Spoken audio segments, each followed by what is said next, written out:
Welcome all. इस video में bank Nifty का एनालिसिस देख लेते हैं कि मंडे कैसे हम ट्रेड प्लान कर सकते हैं, क्या इंपॉर्टेंट लेवल्स होगी मंडे के लिए, ठीक है। लेकिन उससे पहले देख लेते हैं कि फ्राइडे के लिए क्या एनालिसिस किया था, क्योंकि लगभग बैंक निफ्टी भी साइडवेज रहा है, ऐसा कोई खास मूव तो दिया नहीं किसी डायरेक्शन में।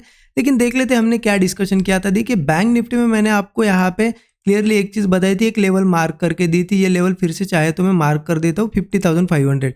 ये लेवल थी क्लियर। हमने डिस्कस क्या किया था कि ये 50,500 के ऊपर अगर गैप अप होता है तो हम कहीं ना कहीं कॉल ट्राई कर सकते हैं, लेकिन कंसोलिडेशन के बाद। मतलब हम किस रूल्स को फॉलो करते हैं, कौन से रूल है हमारे कि अगर बड़ा गैप अप होता है और कोई रेजिस्टेंस है इसके ऊपर अगर गैप अप होता है, हम वेट करते हैं कि कंसोलिडेशन करे अच्छा खासा और फिर ब्रेकआउट दे, तब जाके कॉल लेते हैं। वैसा कंसोलिडेशन तो यहाँ हुआ नहीं, लेकिन देखिए कुछ लोगों ने कहाँ ट्रेड प्लान किया होगा, मैं बताता हूँ आपको। देखिए मार्केट ओपन हुआ, ओपन होते से 50,500 लेवल पे आया और वहाँ से मूव भी दिया, ठीक है। लेकिन क्या यहाँ पे जैसे यहाँ से रिवर्स हुआ, हम प्लान करते ट्रेड, हो सकता है कुछ लोगों ने किया होगा, प्रॉफिट भी बनाया होगा, मैं ये नहीं बात कर रहा हूँ। लेकिन हमारा रूल क्या कहता है कि अगर इसके ऊपर ओपन हुआ है तो यहाँ कंसोलिडेशन चाहिए अच्छा खासा। अब यहाँ अच्छा खासा तो कंसोलिडेशन नहीं हुआ, लेकिन यहाँ पे देखिए मार्केट ये ऊपर गया, यहाँ रेजिस्टेंस बनाया, यहाँ रेजिस्टेंस, यहाँ रेजिस्टेंस, इस तरीके से एक ब्रेकआउट। हो सकता है कुछ लोगों ने यहाँ लिया होगा, इतना अच्छा कंसोलिडेशन नहीं था, फिर भी लिया होगा, क्योंकि ये कंसोलिडेशन जैसा ही यहाँ पे एक फेज था ये, तो लिया होगा। तो यहाँ से जो हम डिस्कस करते 40 से 50 पॉइंट का भी स्टॉप लॉस लगाया होगा, तो लगभग 100 पॉइंट के ऊपर का मोमेंटम है। 1:2 के आसपास यहाँ पे टारगेट मिला होगा, ठीक है। मैं तो हमेशा रिकमेंड करता हूँ कि 1:3 ही बुक करना है। 1:2 अगर मिल जाए तो कॉस्ट पे स्टॉप लॉस लगा दो, मतलब आपका लॉस नहीं होना चाहिए 1:2 के बाद। और अगर ऊपर जाता है तो फिर 1:3 पे हम निकल सकते हैं। तो इस हिसाब से अगर देखेंगे, जो मैं रूल आपको बताता हूँ उसके हिसाब से यहाँ पे 1:2 पे बुक नहीं करना था। कुछ लोगों ने हो सकता है किया भी होगा बुक यहाँ पे, लेकिन कुछ लोगों ने कॉस्ट पे रखा होगा स्टॉप लॉस यहाँ पे। वैसा तो लॉस वाला तो कोई सीन नहीं था, हुआ होगा तो प्रॉफिट हुआ होगा या कॉस्ट टू कॉस्ट निकले होगे। उसके बाद मार्केट जो है ना नीचे आया, इस लेवल के नीचे गया, फिर ऊपर आया, फिर नीचे गया। तो ये देखिए कोई भी इंपॉर्टेंट लेवल है, उसको अगर एक बार नीचे फिर ऊपर फिर नीचे ऐसा ब्रेक कर रहा है तो समझ जाना उसका इंपॉर्टेंस खत्म हो गया, उस पर हमें ट्रेड नहीं लेना है। ये चीज़ मैंने पहले भी बहुत बार बताई है। कोई भी सपोर्ट है, चलो एक बार इसको रिस्पेक्ट करना चाहिए। अगर नहीं किया, एक बार नहीं किया, ऊपर आके किया तो ठीक है, हम ऐसे एक बार कंसिडर कर सकते हैं। लेकिन बार बार सेम लेवल को नीचे फिर ऊपर फिर नीचे ब्रेक कर रहा है तो समझ जाना कि वो लेवल को रिस्पेक्ट नहीं कर रहा है, तो वहाँ कुछ प्लान नहीं करना होता है। ऐसे ही दिन होते हैं जहाँ जिस दिन फिर मार्केट भी ज़्यादा साइडवेज होता है, क्योंकि अगर लेवल्स को रिस्पेक्ट नहीं करता है, जो हम लेवल्स निकालते हैं ना, बहुत इंपॉर्टेंट लेवल होती है, अगर उसको रिस्पेक्ट करता है तो मार्केट मूव देता ही देता है। अगर नहीं रिस्पेक्ट करता है ना, उस दिन समझ जाना कि साइडवेज की पॉसिबिलिटी बहुत ज़्यादा है। और ऐसे ही दिन देखिए ये मार्केट ऐसे रेंज बनाता है। तो ज़रूर बताइए आपने बैंक निफ्टी में आज अवॉइड किया या फिर ट्रेड किया। मैंने तो देखिए पर्सनली निफ्टी में तो क्लियर कहा था मैंने, कॉल नहीं लेना है, अवॉइड करना है। बैंक निफ्टी में मैंने ट्रेड नहीं प्लान किया, क्योंकि मुझे कोई खास, अगर यहाँ से ऐसा बहुत अच्छा खासा कंसोलिडेशन होता ना तो मैं एक ट्राई करता कॉल, लेकिन मैंने यहाँ पे अवॉइड कर दिया दोनों में। तो बेनिफिट भी होता है उसका, भले ही आज प्रॉफिट नहीं निकाला लेकिन लॉस से तो बचे। लॉस से बचना भी एक तरीके का प्रॉफिट ही है, क्योंकि आज लॉस से बचे हम। प्रॉफिट तो कर लेंगे, मंडे कर लेंगे, ट्यूसडे कर लेंगे, लेकिन अगर लॉस करता आज मैं, समझ लो सेटअप कोई नहीं बना, फिर भी मैं ज़बरदस्ती ट्रेड लेके लॉस करता, तो मंडे प्रॉफिट करके कोई फ़ायदा नहीं ना। आज का लॉस रिकवर करने में मंडे का प्रॉफिट चला जाता।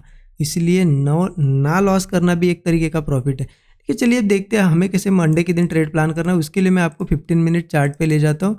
देखिए 15 मिनट के चार्ट पे एक चीज़ हमें देखने को मिली कि इस तरीके से मार्केट यहाँ रेजिस्टेंस बना रहा था। ये रेजिस्टेंस अगर मैं लाइन मार्क करूँ एक, तो इस तरीके से क्या हुआ है देखिए, यहाँ से पहले गिरा था, फिर यहाँ से फिर यहाँ गया, फिर नीचे आने की कोशिश की, फाइनली इस लेवल को ब्रेक कर दिया और ऊपर सस्टेन कर रहा है।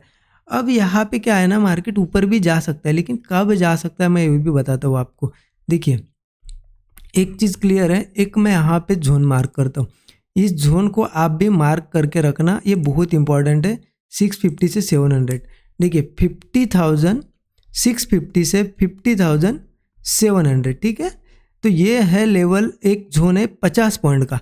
मार्केट एक बार नीचे जाना है अगर मार्केट को, तो इसको वापस एक बार टेस्ट करेगा। हाँ पहले टेस्ट कर चुका है, लेकिन अगेन एक बार टेस्ट करेगा तभी नीचे जा पाएगा, ऐसा मेरा कन्वेक्शन है। जो प्राइस एक्शन मुझे दिख रहा है उससे लग रहा है। तो इस हिसाब से अगर देखा जाए तो मार्केट किसी केस में गैप डाउन होता है या फिर यहाँ से नीचे जाता है, तो मैं पुट में इंटरेस्टेड नहीं हूँ बैंक निफ्टी में। निफ्टी में जो मैंने आपको एनालिसिस बताया कहाँ पुट लेना है क्या है, वहाँ उस तरीके से प्राइस एक्शन बना, इसलिए वहाँ पुट हम ले सकते हैं। मैं पुट में जाना होगा गैप डाउन के बाद वगैरह, तो मैं निफ्टी ट्राई करूँगा। लेकिन बैंक निफ्टी में मैं कॉल के लिए रेडी हूँ, क्योंकि जो यहाँ पे प्राइस एक्शन बता रहा है कि वापस इस लेवल तक आ सकता है, तो इसका मतलब अगर मार्केट यहाँ ओपन होकर नीचे जाए, गैप डाउन हो, तो हमें क्या लेना है, कॉल। तो बैंक निफ्टी में मैं उस सेटअप के लिए वेट करूंगा। अगर मार्केट नीचे आता है या फिर यहाँ से थोड़ा नीचे आता है या फिर गैप डाउन होता है, तो एक सपोर्ट बनने का वेट करेंगे। अगर एक देखिए ऐसा नीचे आता है, मान लेते हैं एक ऐसा सपोर्ट बनने देंगे, उसके बाद मार्केट ऐसा ऊपर होल्ड कर पाता है, मतलब इसको ब्रेक नहीं करता है, ऊपर होल्ड करता है और ब्रेकआउट देता है, तो कॉल लेंगे। ठीक है, सपोर्ट बनने देंगे, उसके बाद सस्टेन करके अगर कोई ब्रेकआउट देता है, कॉल लेंगे।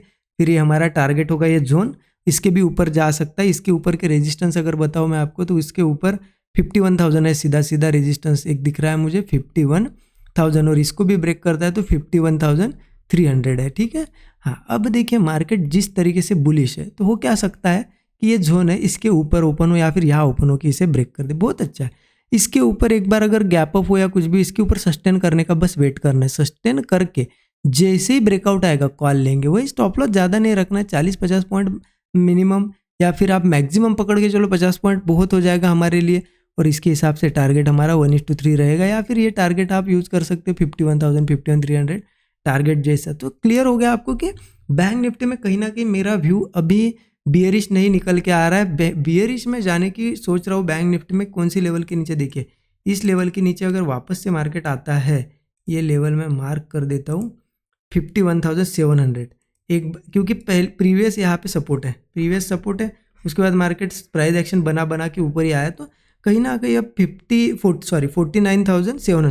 49,700 एक बार मार्केट फिर से ब्रेक करे, तो उसके बाद स्ट्रांगली पुट साइड के ट्रेड हम प्लान कर सकते हैं। लेकिन अभी के लिए तो मुझे कहीं ना कहीं बैंक निफ्टी में कॉल साइड जाना बेस्ट लग रहा है, क्योंकि ये लेवल एक बार मुझे लगता है टेस्ट करेगा मार्केट। ठीक है, आई होप आपको चीज़ें समझ में आई होगी। देखिए नहीं समझता है वीडियो तो एक बार फिर से देखिए, क्योंकि ये जो चीज़ें है ना, ये डीप चीज़ें है।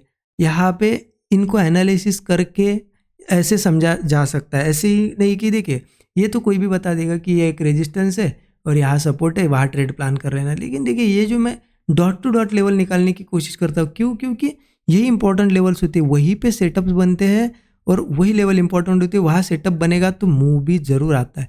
इसलिए आप समझने की भी कोशिश करिए, मार्क भी करके रखिए। और देखिए लर्निंग करनी, आपको सीखनी भी ये चीज़ें, तो आप 13 आवर्स का कोर्स भी चेकआउट कर सकते हो। इसमें यही सब सिखाया गया है कि कैसे प्राइस एक्शन समझना है, कैसे डॉट टू डॉट लेवल्स निकालने हैं, कैसे साइकोलॉजी बिल्ड करनी है, सब कुछ चीज़ें उसमें कवर है। तो आप चेकआउट कर सकते हो, वीडियो के डिस्क्रिप्शन में लिंक है। और देखिए सैटरडे संडे के लिए कूपन कोड भी हमने यहाँ पे एक अवेलेबल करके रखा है आपके लिए, HOLIDAY20 हॉलीडे 20 ये कूपन कोड यूज़ करोगे ना, तो आपको एक 20% का बड़ा डिस्काउंट भी देखने को मिलेगा। ठीक है, बाकी वीडियो अच्छा लगा तो ज़रूर कमेंट में बताइए कि सही में कुछ लर्निंग मिलती है या नहीं मिलती है आपको वीडियो से। ठीक है, लाइक ज़रूर करिए। Thank you so much everyone.